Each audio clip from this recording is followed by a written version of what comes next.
Coisa boa nos reencontrarmos por aqui para a gente poder continuar nossa reflexão no Evangelho de Mateus. Hoje, especificamente, chegamos ao capítulo 21 e eu já começo fazendo uma proposta de leitura para essa nossa breve análise. Vamos ver logo no início do capítulo a narrativa da chegada de Jesus em Jerusalém. Então eu quero propor que a gente observe, a partir dessa chegada do Messias, como ele é recebido pelas autoridades religiosas, pelo povo e por nós hoje também. Chegada do Messias a Jerusalém. Mateus 21, do versículo 1 ao 11. Bom, o Messias Jesus, com seus discípulos, ele aproxima-se de Jerusalém nessa única viagem à Cidade Santa no Evangelho de Mateus. E aí, lá de um vilarejo no Monte das Oliveiras, ele envia uma dupla de discípulos justamente para preparar a entrada triunfal na condição de Messias.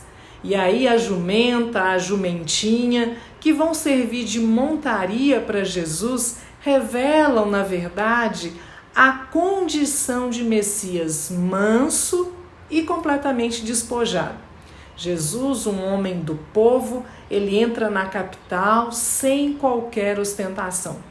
Em resumo, a gente pode dizer que a entrada de Jesus em Jerusalém foi uma entrada triunfal, digna de um rei, mas um rei muito diferente.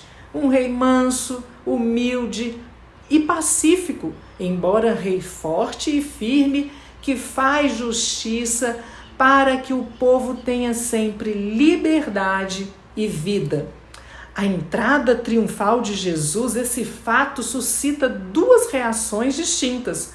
O povo reconhece o seu Salvador e grita Hosana.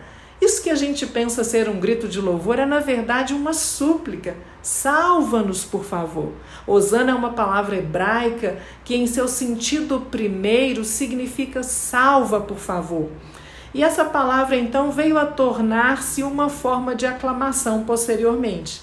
Então, o povo se reconhece perdido e percebe que é através da prática de Jesus que será completamente salvo.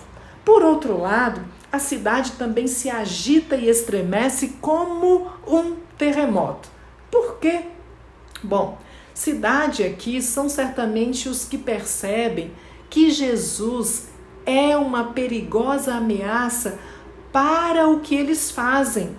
Quem é ele? Quem é Jesus? E o povo responde, é profeta Jesus de Nazaré da Galileia. Isso significa que fica muito claro que toda atividade libertadora que Jesus realizava na Galileia agora vai se confrontar com o centro do poder opressor. Depois dessa chegada, vamos ver então dois confrontos que vão revelar para a gente como Jesus é recebido em Jerusalém. O primeiro confronto, a gente vai ler do versículo 12 ao versículo 22, e é o confronto com a instituição. Bom, essa cena então que segue apresenta a entrada do Messias Jesus agora no templo em Jerusalém e a expulsão dos compradores e vendedores de produtos usados nas atividades cultuais e também dos cambistas que trocavam dinheiro para os peregrinos ali estrangeiros. Bom, parece que Jesus chega a Jerusalém para pôr ordem na casa do Pai, onde a imagem de Deus estava sendo tão distorcida e aviltada. Assim, a justificativa dessa ação abrupta do Messias Jesus encontrava-se no profeta Jeremias e na sua denúncia implacável de corrupção do templo, que passou, segundo o profeta, de casa de oração a abrigo de ladrões. O templo era o símbolo da aliança. O que significa isso? A casa do Deus aliada ao seu povo e, portanto, casa também de todo o povo. E aí Jesus dá uma misturada com Isaías e Jeremias para mostrar que o templo deveria ser casa de oração. E ele anuncia então a destruição do templo, porque ele se tornara covil de ladrões. Não apenas a destruição do templo de Jerusalém em 70 depois de Cristo, mas também a destruição de todo e qualquer sistema que se impõe e se sustenta em nome da exploração do sagrado e da exploração da fé do povo. Doentes e aleijados, eles estavam proibidos de ter acesso ali em Jerusalém ao interior do templo, porque as doenças e as deficiências físicas de nascença, elas eram consideradas como punições de Deus a essas pessoas. As curas de cegos e coxos realizadas ali no recinto do templo por Jesus, como nos fala o texto, ilustram como os rejeitados pela religião são acolhidos na casa do Pai pela ação do Messias Jesus, cuja missão consiste em salvar o povo dos seus pecados e também libertar completamente de todo tipo de opressão, de todo tipo de exclusão. Os cegos, os aleijados, são aqui uma figura do povo totalmente explorado, oprimido, no mais íntimo ali do seu ser.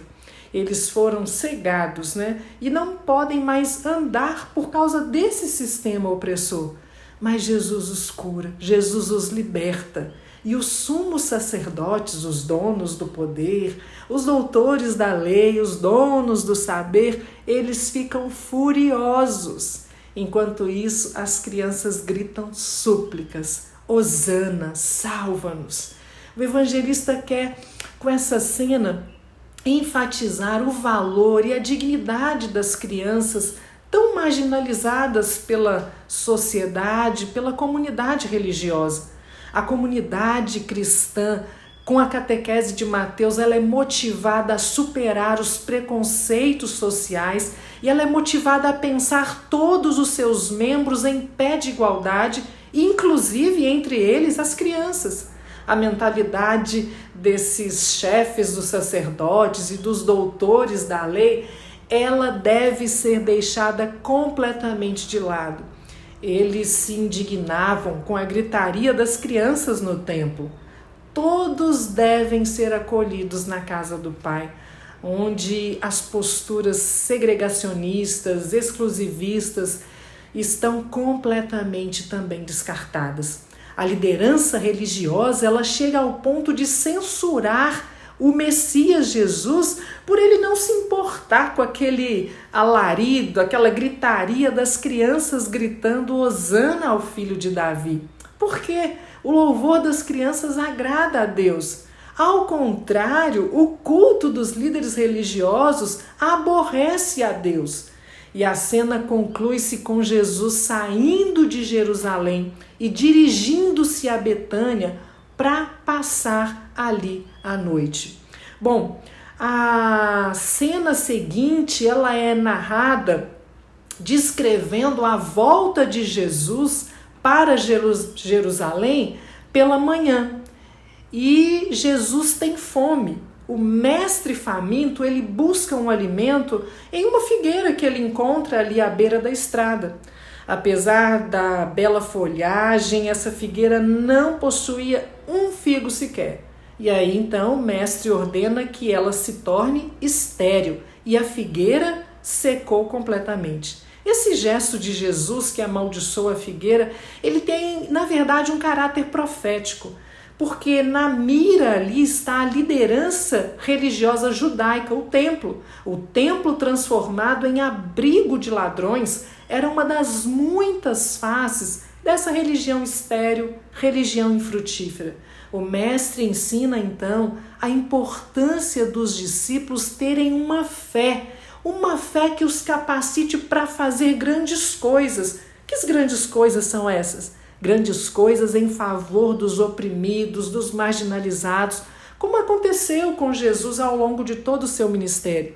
Então a montanha que deveriam transpor para o mar naquele tempo era a montanha do templo, onde os homens se serviam de Deus para explorar e dominar o povo.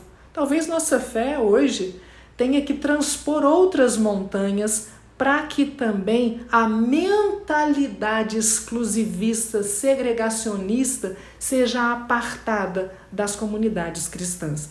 Primeiro confronto deixa claro como os doutores da lei receberam Jesus e como o povo recebeu Jesus. Vamos analisar então o segundo confronto nesse texto. Bom, o segundo confronto é um confronto com as autoridades, do versículo 23 ao 46 do capítulo 21 de Mateus. Depois de se confrontar com a instituição do templo, Jesus agora enfrenta as autoridades, cuja função deveria ser a de defender o povo e fazê-lo viver segundo a justiça e o direito. E não é o que acontece ali. Jesus não tem medo, ele volta ao templo. E os sacerdotes que dominavam o templo e, consequentemente, dominavam a vida econômica, política e religiosa do povo, eles estão incomodadíssimos com Jesus e fazem a Jesus uma pergunta-desafio. Que autoridade ele tem para dizer o que diz e fazer o que faz? Em outras palavras, eles estão querendo dizer o seguinte: quem é que você está pensando que é, seu pé rapado da Galileia? Bom, a sua reação, a reação de Jesus ao ver o comércio imperando ali no recinto do templo, aquele comércio ganancioso, explorador, não deixa margem para dúvida. Jesus trata-se aqui de um crítico do sistema religioso vigente. Jesus não deixa por menos e devolve o desafio perguntando se o batismo de João vinha de Deus ou dos homens. Bom, Jesus sabia muito bem que João Batista não tinha apresentado nenhuma credencial ou um diploma para exercer a sua atividade, mas o povo o havia reconhecido como enviado de Deus. E o povo respeitava João como verdadeiro profeta, aquele que articula em palavras a vontade de Deus. É bom a gente lembrar, saber, que Deus confirma os seus enviados não é através de papéis, mas é através da prática da verdade, da justiça e do direito. As autoridades ficam então num beco sem saída. Não podem responder nada, porque de qualquer forma ficariam totalmente desmoralizadas. Como que elas recebem Jesus? Elas estão incomodadas. E aí Jesus vai contar umas parábolas para descortinar de fato quem são e como têm recebido o Messias. Bom, essas parábolas têm como destinatários essas autoridades com as quais ele se confronta. Na primeira, ele vai falar de um filho que se mostra contrário à ordem do pai ao declarar não querer obedecê-la. Entretanto, o arrependimento move esse filho a suplantar sua vontade e se decidir pela obediência à ordem paterna. Um outro filho acolhe verbalmente o mandato do pai e não passa da palavra para a ação. Bom, a parábola é tão clara que nem precisa de comentário. O que conta diante de Deus não são as aparências, as palavras, Não são também as boas intenções, as palavras, mas o que conta é a prática. Deus olha para o que de fato nós fazemos. Não importa o que pensamos, o que dizemos, e sim a nossa vida prática. E nela a prática da justiça que Deus quer. Essa lhe serve de base para denunciar o equívoco, então, da falsa religiosidade de seus antagonistas, que verão, então, os cobradores de impostos, as prostitutas entrarem no reino de Deus na frente deles. Quando a verdade for revelada, o julgamento é a verdade revelada, teremos muitas e talvez nada agradáveis surpresas, porque para Deus o que conta não é a fala, é a prática. Jesus conta uma outra parábola, a dos vinhateiros assassinos. A história faz alusão a um proprietário de uma vinha plantada e protegida com todo cuidado, visando uma excelente produção de uva. Bom, o dono ele sai em viagem, os arrendatários devem apenas cuidar daquela plantação e esperar o tempo da colheita, porque o trabalho duro mesmo já havia sido feito pelo proprietário. Bom, de onde estava o proprietário, envia seus servos para receber então a parte que lhe cabia. A violência, no entanto, ela foi perpetrada contra os servos e contra o filho que também foi enviado posteriormente. Maltrataram e mataram os profetas, simbolizados aqui pelos servos, enviados com a missão de chamá-los à conversão, essas autoridades. Igual tratamento também teve o Messias Jesus, o Filho, crucificado fora da cidade. Mas o bonito da parábola é isso. Ela fornece um espelho para que as pessoas possam se ver, se reconhecer e perceberem como receberam a Jesus. As autoridades, por enquanto, não fazem nada, porque elas temem o povo, mas o mau desígnio já está implantado no coração. Como receberam o Messias Jesus e a implantação no reino de Deus? Como o povo recebeu, como nós o temos recebido? Que seja com súplica, pedido de socorro, com louvação, com prática da justiça, fraternidade, igualdade, amor e proclamação. Bendito seja aquele que vem em nome do Senhor. Como a gente tem recebido Jesus hoje? Como temos recebido o reino de Deus?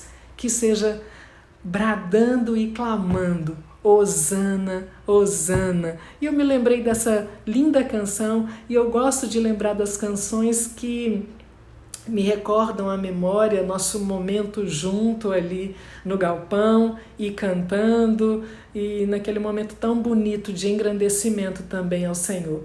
Você pode cantar comigo? Bendizendo ao Senhor.